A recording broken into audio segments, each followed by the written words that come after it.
नियुक्ती होऊनही पदभार न स्वीकारणाऱ्या डॉक्टरांना राज्य सरकारनं दणका दिलाय। सार्वजनिक आरोग्य विभागातील 581 डॉक्टरांना विभागानं फरार केलंय। नियुक्ती होऊनही 581 डॉक्टर्स 10 ते 15 वर्षांपासून रुजू नव्हते, त्यामुळे त्यांच्यावर सामान्य प्रशासनातर्फे ही कारवाई करण्यात आली। आतापर्यंत या डॉक्टर्सवर कारवाई झाली नव्हती। यापैकी 104 डॉक्टरांची सरकारी सेवा समाप्त झाली आहे। बाकीच्यांवरती कारवाई सुरू आहे। 581 पदं नव्यानं लवकरच भरली जाणार आहेत।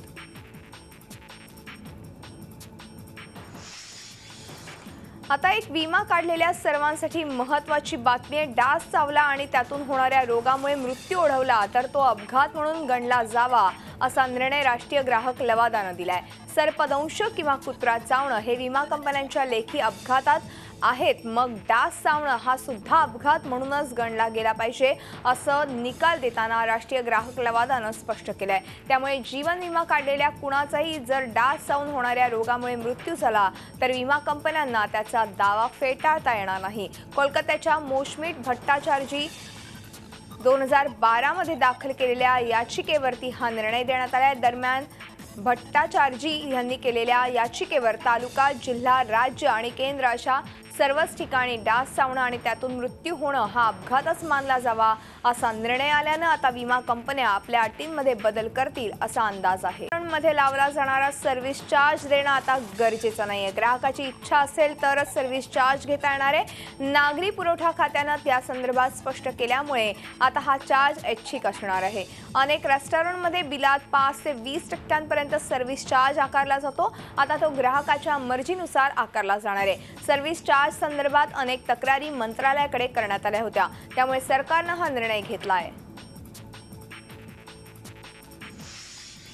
सर्वोच्च न्यायालयानं आज दिलेल्या ऐतिहासिक निकालाद्वारे धर्माच्या नावानं मतं मागणाऱ्या सर्वच पक्षांना जोरदार दणका दिलाय। धर्माच्या नावानं मतं मागणं बेकायदेशीर असल्याचा निर्वाळा आज न्यायालयाच्या 7 न्यायमूर्तींच्या घटनापीठानं दिलाय। 7 न्यायमूर्तींमध्ये हा निर्णय 4 विरुद्ध 3 असा बहुमतानं घेण्यात आलाय। धर्म, जाती, वर्ण, समाज अथवा भाषेच्या आधारे कुठल्याही प्रकारे मतं मागणं बेकायदेशीर असल्याचं निर्णयात स्पष्ट करण्यात आलंय। निवडणूक प्रक्रिया ही संपूर्णपणे धर्मनिरपेक्ष असायला हवी असं न्यायालयाचं म्हणणं आहे। धर्म स्वातंत्र्याचा राज्याच्या धर्मनिरपेक्षतेशी काहीही संबंध नसल्याचंही न्यायालयानं नमूद केलंय। बीसीसीआयच्या अध्यक्षपदावरून अनुराग ठाकूर यांना हटवण्यात आले। सुप्रीम कोर्टानं हा दणका दिलाय, तर बीसीसीआयच्या सचिव पदावरून अजय शिर्के यांनाही हटवण्यात आलंय। लोढा समितीच्या शिफारसी न पाळल्याचा परिणाम अनुराग ठाकूर यांना भोगावा लागलाय। लोढा समितीच्या शिफारशींची अंमलबजावणी करण्यात अनुराग ठाकूर यांनी अडथळे आणले असतील तर त्यांना तुरुंगवासही भोगावा लागणार आहे, पण या संदर्भातला निर्णय सुप्रीम कोर्टानं राखून ठेवला आहे। दरम्यान आज सर्वोच्च न्यायालयानं दिलेल्या निकालानंतर एमसीएचे अध्यक्ष शरद पवार यांनी लोढा समितीच्या शिफारशी आणि त्यांच्या अंमलबजावणीविषयी सर्वोच्च न्यायालयानं दिलेल्या निर्णयावर तीव्र नाराजी व्यक्त केली आहे। 41 वेळा रणजी ट्रॉफी जिंकणाऱ्या मुंबई क्रिकेटच्या इतिहासातला सर्वात दुर्दैवी दिवस असल्याचं पवारांनी म्हटलंय। शरद पवार यांनी दिलेला मुंबई क्रिकेट असोसिएशनच्या अध्यक्षपदाचा राजीनामा आता स्वीकारला जाण्याची शक्यता आहे। पवारांनी 2 आठवड्यांपूर्वीच अध्यक्षपदाचा राजीनामा दिलाय, पण एमसीएच्या कार्यकारिणीनं तो स्वीकारलेला नाही। आज अनुराग ठाकूर यांच्या हकालपट्टीनंतर लोढा समितीच्या शिफारशींबाबत सुप्रीम कोर्ट अत्यंत गंभीर असल्याचं स्पष्ट झालंय। नवीन वर्षाच्या सुरुवातीलाच देशातली सर्वात मोठी बँक असणाऱ्या भारतीय स्टेट बँकेनं कर्जदारांना मोठा दिलासा दिलाय। स्टेट बँकेनं व्याजाच्या दरात 0.9% कपात जाहीर केली आहे। नोटाबंदीनंतर बँकांकडे लाखो कोटी रुपयांची गंगाजळी जमा झाली आहे, त्यामुळे व्याजाच्या दरात कपात अपेक्षित होतीच। त्यालाच अनुसरून पंतप्रधानांनी बँकांना व्याजाच्या दरात कपात करण्याचं अपील सुद्धा केलं होतं। त्यानुसार स्टेट बँकेनं पुढाकार घेऊन ही घसघशीत कपात केली आहे। त्यामुळे आता गृहकर्ज, वाहन कर्ज मोठ्या प्रमाणात स्वस्त होणार आहेत। स्टेट बँकेपाठोपाठ देशातल्या इतर मोठ्या सरकारी बँका, खासगी बँका आणि कर्ज वाटप संस्थाही व्याजाच्या दरात मोठी कपात करण्याची शक्यता आहे। नागभूषण कार्यक्रमात मुख्यमंत्र्यांनी पुन्हा एकदा शिवसेनेवर तोंडसुख घेतलंय। जेव्हा मी मुख्यमंत्री पदावरून पायउतार होईल तेव्हा मुंबईकर म्हणतील की नागपूरच्या माणसानेच मुंबई बदलून दाखवली असं मुख्यमंत्री म्हणालेत। नागभूषण फाउंडेशनतर्फे मुख्यमंत्र्यांना नागभूषण पुरस्कार देऊन गौरवण्यात आलं। केंद्रीय दळणवळण मंत्री नितीन गडकरी यांच्या हस्ते मुख्यमंत्र्यांना हा पुरस्कार देण्यात आला। मुंबईतील विकास प्रकल्पांच्या मुद्द्यावरून नेहमीच शिवसेनेची भाजपसोबत खडाजंगी होत असते। अशा वेळेस मुख्यमंत्र्यांनी भाषणातून सोडलेला हा बाण शिवसेनेच्या दिशेने आहे का, अशी चर्चा रंगू लागली आहे। महाराष्ट्राचा मुख्यमंत्री म्हणून काम करत असताना मला ही गोष्ट माहिती आहे की महाराष्ट्राचं भाग्य ठरवण्याचा अधिकार हा जनतेनं निवडून दिलेल्या नेत्यांना आहे। तो काही कुठल्या सेक्रेटरीला नाही आहे, तो कुठल्या अधिकाऱ्याला नाही आहे। आणि म्हणून ही जी निवडून दिलेली व्यवस्था आहे, ही व्यवस्था जी जनतेच्या आशा आकांक्षा पूर्ण करण्याकरता तयार केलेली संवैधानिक व्यवस्था आहे, या व्यवस्थेने निर्णय करायचा आहे। आणि मग जनहिताचा निर्णय असेल तर कोणाच्या बापाची चिंता करायची नाही, तो निर्णय करून टाकायचा। आणि तशाच प्रकारचं काम हे करायची सुरुवात आम्ही केली आहे। सगळ्यात चांगली गोष्ट आहे की आम्ही सत्तेच्या सगळ्या ठिकाणी केंद्रबिंदू असून आमच्यामध्ये सगळ्यांमध्ये एकता आहे। आणि आम्ही दोघांनी काळजी घेतली की कुठल्याही परिस्थितीत आपल्या पक्षाची एकता, आमची मतभिन्नता असते काही वेळा, पण आम्ही चर्चा करत असताना त्यातून दोघंच विचार करून ठरवतो काय करायचं। शिवसेना विरुद्ध भाजप यांच्यातलं पोस्ट वॉर आज पुन्हा एकदा मुंबईच्या रस्त्यांवर दिसून आलं। मुख्यमंत्री देवेंद्र फडणवीस यांनी नागपूरचा माणूस मुंबई बदलणार असं वक्तव्य केलं होतं आणि या वक्तव्यावर आज मुंबई महापालिका मुख्यालयासमोर एक होर्डिंग लावण्यात आलं। नागपूरच्या माणसानं नागपूर सहित अखंड महाराष्ट्र ठेवावा, मुंबईचाच माणूस समर्थपणे नागपूर सहित अखंड महाराष्ट्र अबाधित ठेवेल असं वाक्य या पोस्टरवर लिहिण्यात आलंय। तर पोस्टरची जबाबदारी मी मुंबईकर ह्या नावानं आहे। त्यामुळे येणाऱ्या मुंबई महापालिका निवडणुकीत शिवसेना विरुद्ध भाजप पोस्ट वॉर सुरूच राहील असंच दिसतंय। मुंबई महानगरपालिकेत प्रबोधनकारांच्या तैलचित्राचं अनावरण मुख्यमंत्री देवेंद्र फडणवीस यांच्या हस्ते करण्यात आलं। या कार्यक्रमादरम्यान शिवसेना पक्षप्रमुख उद्धव ठाकरे यांनी भाषणाची सुरुवात करताना मोदींच्या नोटाबंदीच्या निर्णयावर मिश्किल टीका करत मुख्यमंत्र्यांच्या उपस्थितीत नववर्षाच्या शुभेच्छा दिल्या। मुंबई महानगरपालिकेवर भगवा फडकेल असा विश्वास व्यक्त करत महापौर आपलाच असेल असंही सांगितलं। तर प्रबोधनकारांचं तैलचित्र लावायला थोडा उशीरच झाल्याचं मुख्यमंत्र्यांनी टोला लगावला। नवीन वर्षाच्या सर्वांना मी मनापासून शुभेच्छा देतोय। याचं कारण असं की कालपर्यंत जरा थोडी धाकधूक होती, कोणाला आधी नुसतं 2000 म्हटलं की धडके भरत होते, पण वाक्य पूर्ण झालं की 2017च्या तुम्हाला आम्ही शुभेच्छा देतोय का लोक जरा खुश व्हायची। तर 2017च्या मी तुम्हाला सर्वांना शुभेच्छा देतो आहे। आणि अर्थातच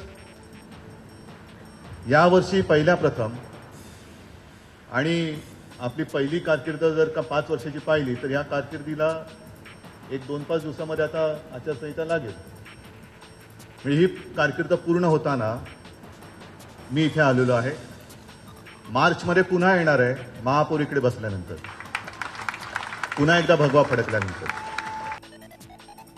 उद्धवजी, तुम्ही या ठिकाणी आभार व्यक्त केले तुमचे आजोबा आहेत म्हणून, पण मला असं वाटतं की खरं तर प्रबोधनकारांचं तैलचित्र लावायला आम्हाला थोडा उशीरच झाला।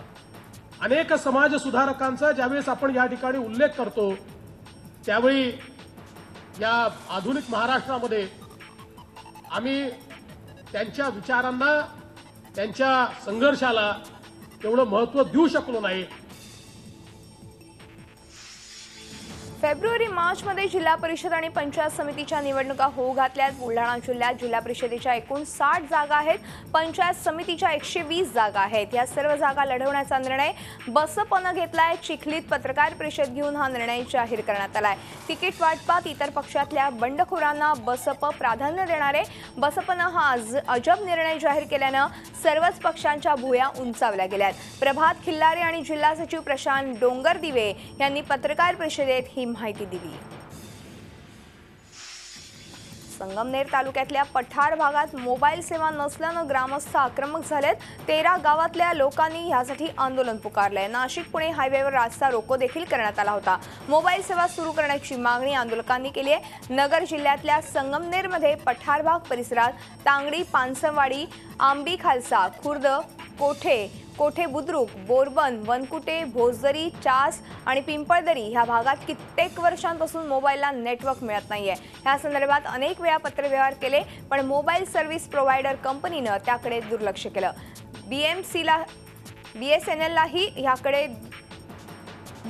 BSNLचं देखील याकडे दुर्लक्षच आहे आणि त्यामुळे ग्रामस्थ आक्रमक झाले। आगामी जिल्हा परिषद पंचायत समितीच्या निवडणुकीवर बहिष्कार टाकण्याचा इशारा ग्रामस्थांनी दिलाय। औरंगाबाद शहर कचरा मुक्त करण्यासाठी आता महापालिका कचरा फेकणाऱ्यांवर तिसरा डोळा लावणार आहे। त्यामुळे वारंवार कचरा करणारे नागरिक ओळखता येतील असा प्रशासनाचा अंदाज आहे। मात्र ही घोषणा करताना शहराच्या सुरक्षेसाठी लावलेले अनेक सीसीटीव्ही बंद आहेत याचा विसर महापालिकेला पडलाय। त्यामुळे असले दिखाऊ काम बंद करून ठोस काहीतरी करण्यासाठी महापालिकेने नियोजन करावं, तरच शहर खऱ्या अर्थानं स्मार्ट होऊ शकेल अशी प्रतिक्रिया नागरिकांमधून व्यक्त होतीये। राज्यात स्वच्छ भारत मिशनचं काम अत्यंत जोमात सुरू आहे। वैयक्तिक शौचालयांचा आकडा वाढतोय। अशा परिस्थितीत आता बांधले गेलेल्या शौचालयांचा वापर 100% करणं हे पुढचं उद्दिष्ट आहे। पुढच्या टप्प्याचं हे अवघड काम सुरू केलं आहे ते धुळे तालुक्यातील एका छोट्याशा बेहेड ह्या गावानं। गावाची ग्रामपंचायत आणि प्रशासन झपाटून वैयक्तिक शौचालयांचा वापर वाढावा यासाठी कामाला लागलेत। संवादांच्या माध्यमातून शौचालय वापर वाढवण्यावर इथे भर दिला जातोय। बांधलेल्या शौचालयाचा 100% वापर होणं म्हणजे खऱ्या अर्थानं स्वच्छ भारत मिशन यशस्वी झालंय हे बेहेडचे रावसाहेब जाणून आहेत आणि म्हणूनच त्यांचे शाश्वत प्रयत्न वाखाणण्याजोगे आहेत। मोदी सरकारकडून शेतकऱ्यांच्या प्रचंड अपेक्षा होत्या, पण काँग्रेस आणि मोदी यांच्या धोरणात काहीच फरक नाहीये। त्यामुळे मोदी सरकारकडून शेतकऱ्यांच्या अपेक्षांचा भंग झालाय। सरकारचं काम संविधानाप्रमाणे चालत असून मनुस्मृतीप्रमाणे चालत असल्याचा आरोप करत शेतकरी संघटना भाजप आणि काँग्रेसला धडा शिकवण्यासाठी संभाजी ब्रिगेड आणि किसान सभेबरोबर युती करून आगामी जिल्हा परिषद तसंच पंचायत समिती निवडणुकीच्या आखाड्यात उतरणार असल्याचं रघुनाथ दादा पाटील यांनी जाहीर केलंय। आज जालन्यात रघुनाथ दादा पाटील यांनी पत्रकार परिषद घेतली। या पत्रकार परिषदेत त्यांनी भाजप सरकारच्या धोरणावर हल्ला चढवत शेतकरी संघटना जिल्हा परिषद आणि पंचायत समिती निवडणुकीत उतरणार असल्याचं जाहीर केलंय। यवतमाळच्या पालकमंत्री बदलीनंतर वादंग पेटलं असून शिवसेना आणि भाजपमध्ये वाद भडकला आहे। राज्याचे महसूल राज्यमंत्री शिवसेनेचे संजय राठोड यांचे यवतमाळचे पालकमंत्री पद काढून ऊर्जा राज्यमंत्री भाजपचे मदन येरावार यांच्याकडे पालकमंत्री पद सोपवलं गेल्यानं शिवसैनिक संतप्त झाले असून जिल्ह्यात ठिकठिकाणी शिवसैनिकांनी आंदोलन पुकारले। शिवसैनिकांच्या खच्चीकरणासाठी भाजपचं हे षडयंत्र असल्याचा आरोप शिवसेनेनं केला आहे। मंत्री संजय राठोड यांच्याकडे यवतमाळ जिल्ह्याचं पालकमंत्री पद पूर्ववत देण्यात यावं या मागणीसाठी दिग्रस आणि आर्णी इथे शिवसेनेनं रास्ता रोको आंदोलन करून लक्ष वेधलं। मायक्रो फायनान्स कंपन्यांचा जाच आणि दुष्टचक्रात अडकलेल्या महिला आता पोलिसांकडे तक्रारी द्यायला पुढे सरसावल्यात। यवतमाळच्या उमरसरा भागात मायक्रो फायनान्स कंपनीच्या शाखा व्यवस्थापक आणि वसुली अधिकाऱ्यानं एका महिलेला शरीर सुखाची मागणी केल्याचा धक्कादायक प्रकार पुढे आलाय। तर सर्वच कंपन्या चुकीच्या नाहीत, त्यामुळे बेकायदेशीर कंपन्यांवर कडक कारवाई करण्याचे निर्देश मुख्यमंत्र्यांनी जिल्हाधिकाऱ्यांना दिले आहेत। उपकार्यकारी अभियंता विकास पानसरे यांच्या आत्महत्येप्रकरणी वरिष्ठ अधिकाऱ्यांच्या निलंबनाच्या मागणीसाठी सबऑर्डिनेट इंजिनियर्स असोसिएशननं आज मोर्चाकडून जिल्हाधिकाऱ्यांना निवेदन सादर केलं। दुपारी 12 वाजता महावितरण कार्यालय जुनी मिल कंपाऊंड इथून हा मोर्चा जिल्हाधिकारी कार्यालयावर नेण्यात आला। त्यावेळी मोठ्या संख्येनं महावितरणचे अधिकारी अभियंते सहभागी झाले होते। MSCBचे करोडो रुपयांचे थकीत बिल वसूल करण्याचा सरकारच्या या प्रयत्नाला काही महावितरण संघटना खीळ घालत असल्याची चर्चा या निमित्तानं जोर धरू लागली आहे। मोरपिसाची आवड साऱ्यांनाच असते आणि ह्या मोरपिसासाठी वेडा झालेल्या एका व्यापाऱ्याला काही भामट्यांनी चक्क 12.5 लाखांना लुबाडलंय। अखिलेश पांडे असं या व्यापाऱ्याचं नाव आहे। मुंबईत दुर्मिळ वस्तू खरेदी करणाऱ्या JJ ग्रुप ऑफ कंपनीच्या नागपुरातील मुकेश नावाच्या एजंटनं त्यांना हातोहात फसवलंय। उत्तर प्रदेशातील लखनौमध्ये दुर्मिळ आणि करंट मारणारं मोरपंख आहे आणि या मोरपंखाची किंमत आंतरराष्ट्रीय बाजारपेठेत 200 कोटी असल्याचं त्यानं पांडे यांना सांगितलं होतं।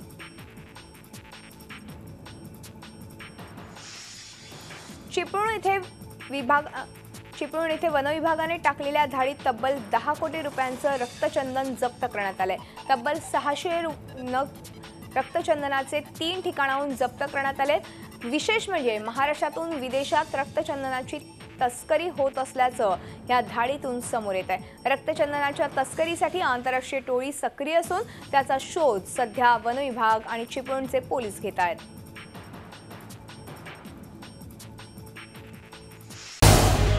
झी 24 तास रहा एक पाऊल पुढे।